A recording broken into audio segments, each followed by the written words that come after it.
ചേട്ടാ ടിക്കറ്റ്. എനിക്ക് വേണ്ട, ആ ഇരിക്കുന്നവർക്ക് കൊടുക്ക്. സ്ത്രീകൾക്ക് ടിക്കറ്റ് ഫ്രീ ആണെന്ന് അറിയില്ല ചേട്ടാ. സ്ത്രീകൾക്ക് ടിക്കറ്റ് ആണ് ഫ്രീ, അല്ലാതെ സീറ്റ് അല്ല. ക്യാഷ് കൊടുക്കുന്നവൻ നിന്ന് യാത്ര ചെയ്യണം, ഓസിന് വരുന്നവർ ഇരുന്ന് യാത്ര ചെയ്യണം. ഇത് എവിടത്തെ ന്യായമാണ്? അത് താൻ എന്നോടാണോ ചോദിക്കുന്നതെന്നാ? താൻ കേസ് കൊടു. ചേട്ടാ, എന്താണ് ഈ സമരത്തിന് പിന്നിലെ ഉദ്ദേശം? ആണുങ്ങളെയും പെണ്ണുങ്ങളെയും സമമായി കാണാമെന്ന് പറഞ്ഞ് സ്ത്രീകൾ വാശി പിടിക്കാറുണ്ടല്ലോ. പിന്നെന്താ ബസ് സ്ത്രീകൾക്ക് മാത്രം ഫ്രീ? ആണുങ്ങൾക്ക് ഫ്രീ ബസ് വിട്ടാ ബസ് ഓടില്ലേ? അതോ ഞങ്ങളുടെ ചന്തി ബസ്സിൽ ഇരിക്കില്ലേ? പൈസ കൊടുത്ത ഞങ്ങൾ നിന്നും ഫ്രീ ആയി വരുന്ന അവർ ഇരുന്നും യാത്ര ചെയ്യുന്നത് ശരിയാണോ?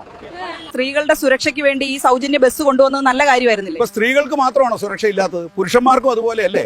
അറിയാതെ കൈകൊണ്ടു എന്ന് പറഞ്ഞ് വീഡിയോസ് വൈറലാക്കാൻ ഒരു പുരുഷന്റെ ജീവനും ജീവിതവും പോയിട്ടില്ലേ? എന്താ ചേട്ടൻ പറഞ്ഞു വരുന്നത്? ഫ്രീ ബസ് വിട്ടാൽ അത് എല്ലാവർക്കും വേണ്ടി ആയിരിക്കണം. നല്ലത് ചെയ്യുന്നത് മുഴുവൻ ജനങ്ങൾക്ക് വേണ്ടി ആയിരിക്കണം. അല്ലാതെ ആണ് പെൺ വ്യത്യാസം നോക്കി ചെയ്യരുത്. ഫ്രീ ആയി കൊടുത്ത് നല്ലത് ചെയ്യുന്ന നിങ്ങൾ ടിക്കറ്റ് റേറ്റ് കുറച്ച് വാങ്ങിയാൽ പോരെ? അതാകുമ്പോൾ എല്ലാവർക്കും ഒരേ സമമായി യാത്ര ചെയ്യാം. ചോദ്യം ചോദിക്കുന്നവൻ എന്നും നിങ്ങൾക്കൊരു കുറ്റക്കാരനാണല്ലോ. ആരെയും കുറ്റം പറയുന്നതല്ല ഞാൻ. ചിന്തിച്ച് പ്രവർത്തിക്കാൻ ശ്രമിക്കുക. ഇത് വെറും ഒരു ഫണ്ണിയായി ചെയ്ത വീഡിയോ ആണ്. കണ്ടത് കണ്ടു ലൈക്ക് അടിച്ചിട്ട് പൊക്കോ.